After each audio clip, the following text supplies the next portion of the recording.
Powell raises rates for the first time since 2018. Stock markets rally as volatility reprices lower into expiry, but bond markets signal caution. Optimism around ceasefire keeps a lid on commodities, and China steps in to stop the freefall. All this and more in this week's Macro Insight.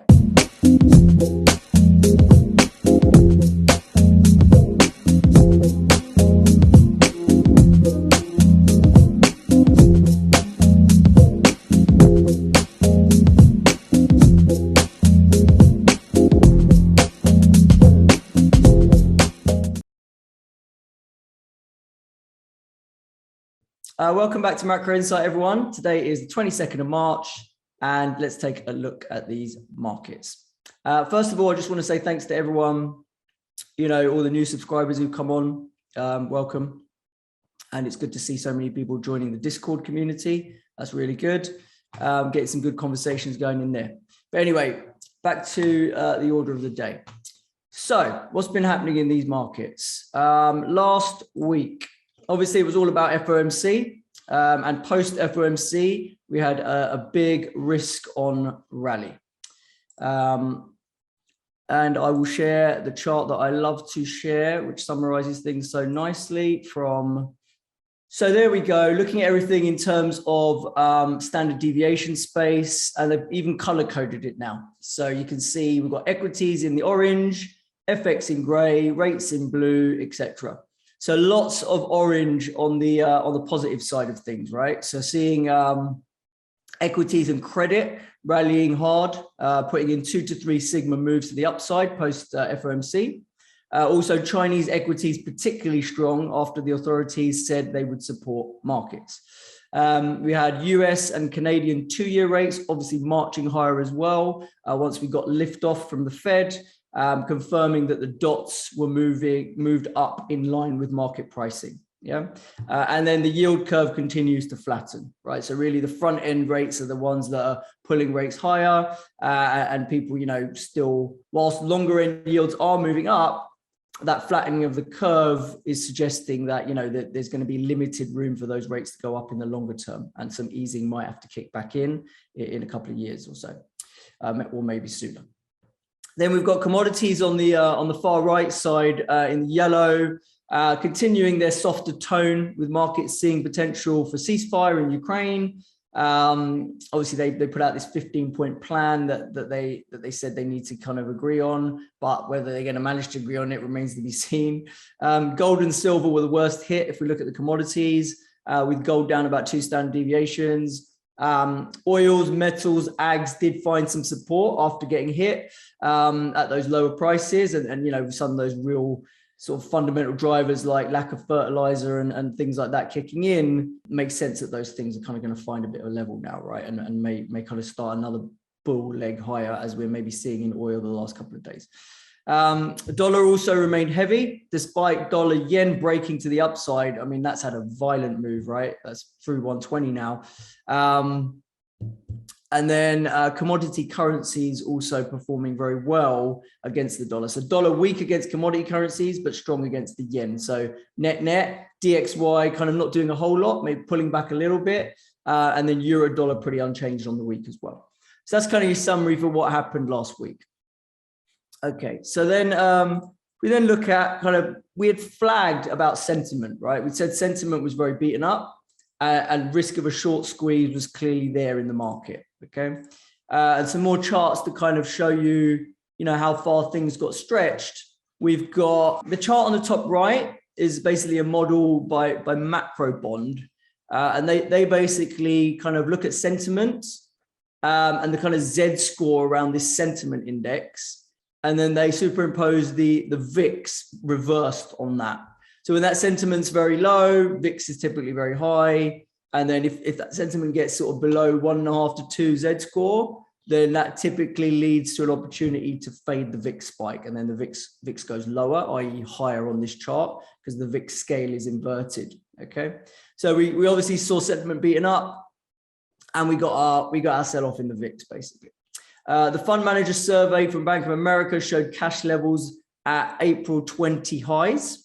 And again, these are typically screaming buy signals when people raise cash and take risk off them off their portfolios. So that one kind of, reaching similar levels to those low levels we saw in April 20. Hedge funds on the right, hedge fund long shorts getting massively de-risked, net leverage and gross leverage collapsing, but they have started to recover from the sort of middle to end of last week post FOMC. So big de-risking into the start of that week. And then, some money maybe being put back to work again now. And then that FOMC catalyst, obviously passing without a major market mishap, brought both rates and equity vol down. So you see the top right chart, we've got the Vixen, which is the VIX of the NASDAQ, and we've got the MOVE index. And from pretty elevated levels, they've both come back quite hard, right? And they're kind of moving sort of more in tandem, which, often they dislocate and the MOVE index kind of goes up first and equity vol takes a while to catch up, but both of them kind of coming back down pretty sharpish post FOMC there. Okay. Now, if we talk a little bit about China, because there's been some pretty crazy price action in Chinese markets, right? So obviously they came in last week and, the Chinese market had been melting down, right? And it was very much a case if you were going to step into that, you were catching a falling knife, which is tempting, but is obviously dangerous, right? Because you never really know where that regulation and that sort of stuff's going to come from. Now, the top economic policy maker, Liu He, I don't know how to pronounce his name, promised looser monetary policy, more careful regulation, and greater support for real estate developers and internet platforms as a way of appeasing markets. Okay, and the K-Web, which is an index that I look at quite a lot just to see what's going on in that Chinese sort of tech space, that bounced 50% in a matter of days. So really ridiculous bounce, right? I mean, really, really violent bounce. Now, the question is on China, is it all talk or are they actually going to act, right? So, 42 macro, the way they phrase it is, will they legitimize this rhetoric, right? Now, over the weekend, there was no action in terms of prime lending rates. They completely stayed put. And, that could have been one sort of signal and they could have eased there to show that, and actually backing up their words, but they chose not to do that for now. Now, this chart from 42 macro talks about Shibor and talks about the Chinese credit impulse and kind of the start of an easing cycle in China. We typically see Shibor come down quite a bit, right? In the order of magnitude of 200 to 300 basis points. Okay, so that's the blue line. So every time they started easing, the blue line comes down. Okay, so you look at the dotted red lines, that's the start of easing. The dotted blue vertical lines are the end of easing cycles. So you should see that blue line coming down in every easing cycle. Okay, and what typically then happens is once they've done a bit of easing, that Chinese credit impulse then bounces, and you should see markets kind of be better supported and going higher potentially. Okay, but the point Darius is basically making here in this chart is that we're yet to see the easing. We're getting threats of easing and we're talking about easing, but we're yet to actually see any easing. And in terms of timing, until you actually see the easing and you see the uptick in the Chinese credit impulse, then buying risk assets, and the risk asset that he's got here is just the S&P, which is the black line, buying risk assets in anticipation of that is probably a bit premature, right? So that's basically what this chart is talking about. And basically to really get excited about the prospect of buying China and that kind of impulse in China supporting global GDP and supporting risk assets, like it has done in previous cycles, we kind of want to see that blue line, the Shibor, drop down. And we want to see, rather than just a kind of flatlining of the red line, which is the China credit impulse, we want to see that actually swing higher. And that still remains to be seen. Okay. So that's kind of what we're looking at in China. If we look then at kind of, what the dot plots did after the Fed and kind of its impact on financial conditions, right? So the whole point of raising rates is to, tighten financial conditions. And we certainly got the dot plots going a lot higher, right? So you see this shift up in the dots compared to where it was in the December meeting, a good 100 odd basis points higher across the board.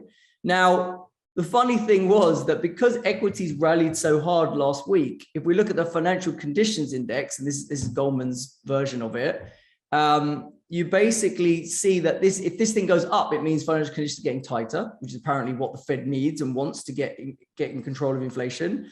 If this goes down, that means financial conditions are loosening. And one of the inputs into financial conditions is the stock market. So the fact that we got such a dramatic squeeze in stocks actually meant that on the week, financial conditions were looser, not tighter. So it just kind of shows you that kind of conundrum that the Fed's got, that they really do need to keep tightening until stocks don't like it, because then they're going to see their tightening in financial conditions that they're after, basically. And a lot of macro commentators are talking about this dynamic where the Fed is going to be forced to take stocks lower, because stocks lower is a large component of this kind of, this wealth effect that's then feeding demand and feeding inflation that they need to reverse. It's like a reverse wealth effect that they're going to be needing to generate, right? And that's obviously the squeeze.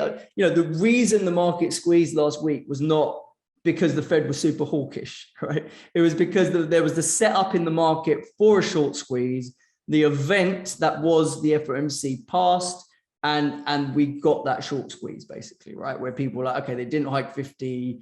There wasn't a lot else positive to take out of that Fed meeting, but the market managed to, right? So now the rates market, you look at what the curves are doing and things like that, hasn't reacted quite as positively, I wouldn't say. So there's definitely a dislocation, and Jim Bianco talked about this in his Real Vision Daily Briefing on Friday, this dislocation between stocks are doing and what bond markets are doing on the back of the hawkish Fed. And, as usual, most macro guys tend to favor the bond market reaction as the more accurate reaction. And equities just kind of have this habit of, wanting to rally on any opportunity they can. And that's what we got again, right? So, this stuff coming from Brent Kachuba at Spot Gamma does a great job of staying on top of all this and the levels.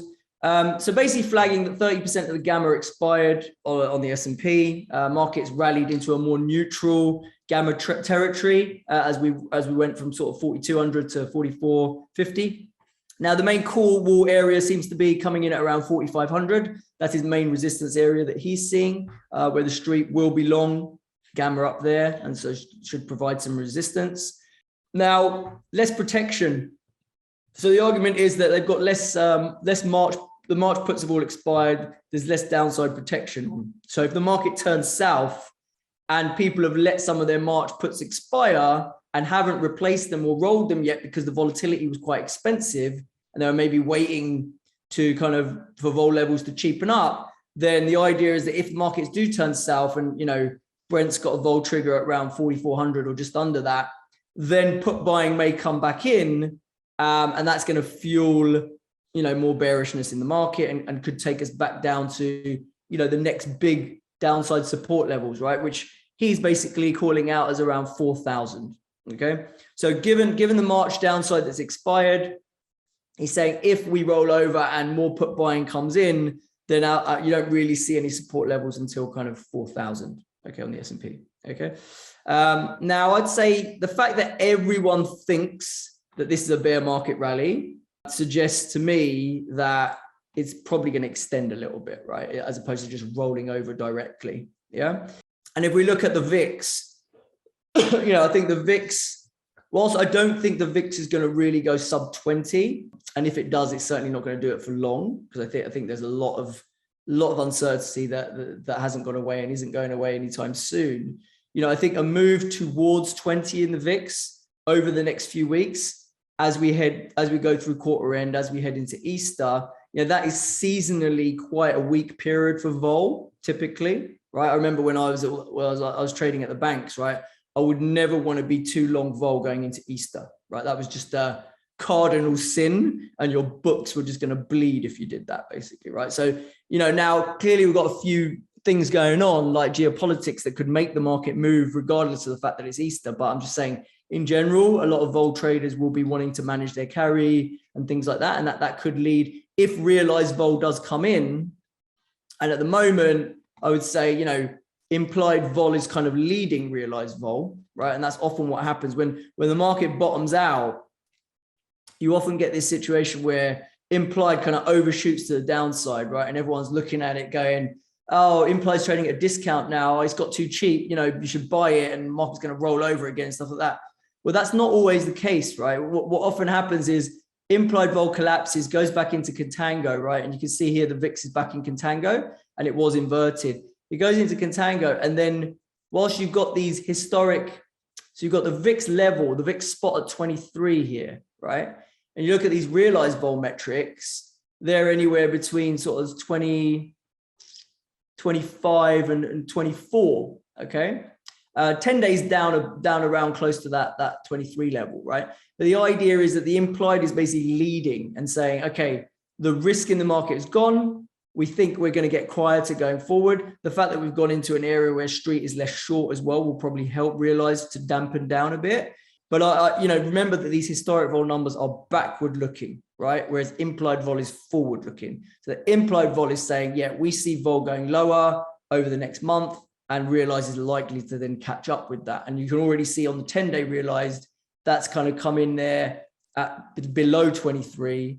And, you know, if we have a period of a week or two where we kind of do 1%-ish type moves, as opposed to what we've been seeing, that's a 16% realized. And that gives the VIX a lot of room to trade lower.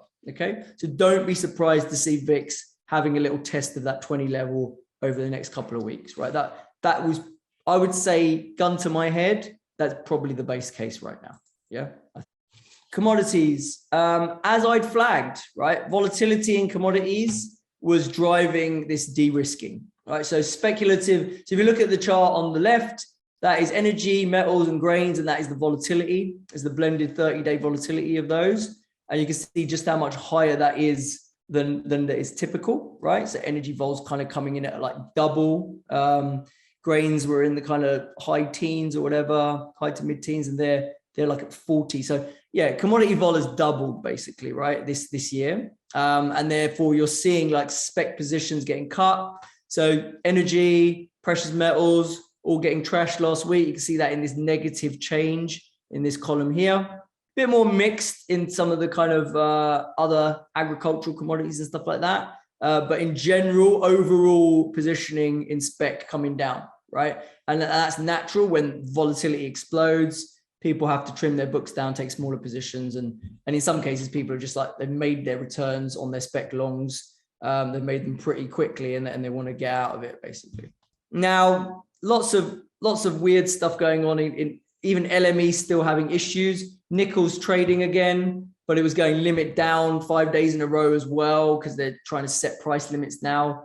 So I think LME is having a tough time. And then in general, it looks like commodity prices are putting in a little bit of a bottom in the short term. You know, we've seen wheat trading up again, seen oil trading up again. So I personally think that even though the spec money's coming out, I just think even if it's on lower volumes, the drift back towards the fundamentally right price, given the supply demand imbalance, is probably higher, as we're probably just going to trade up on lower volumes basically over the next months. Basically, that's kind of my expectation of what commodities are likely to do. Basically, I've picked up a little scrap of wheat. Haven't managed to get back into oil yet, annoyingly. I would have liked to, but wasn't quick enough on that one at around 95, and that's already rallied pretty hard. So, you know, we'll see. We may, like I say, we may still get a pocket of, you know, no real game-changing news flow. Commodities might kind of drift sideways to lower, and then you get that next wave up at some point. Okay, and that I'm kind of hoping I get a chance to buy oil. I'm not overly optimistic about it, but you know, if oil does get back to sort of 90 levels, it's probably a decent own, right, on a longer term basis. Thanks for watching, guys. If you like this content, please subscribe to our channel, give the video a thumbs up, and hit the notification bell so you don't miss out on future videos. To watch the entire macro call, which includes the live Q&A and a walkthrough of all my top trades, you can sign up for a free trial to Macro Insight. If you join our exclusive trading community, you'll get access to our Telegram group, and you'll also get weekly market reports summarizing the macro call. The link is in the description to the video. And for more information, you can connect with us on socials, or you can visit our website, options-insight.com. Thanks a lot.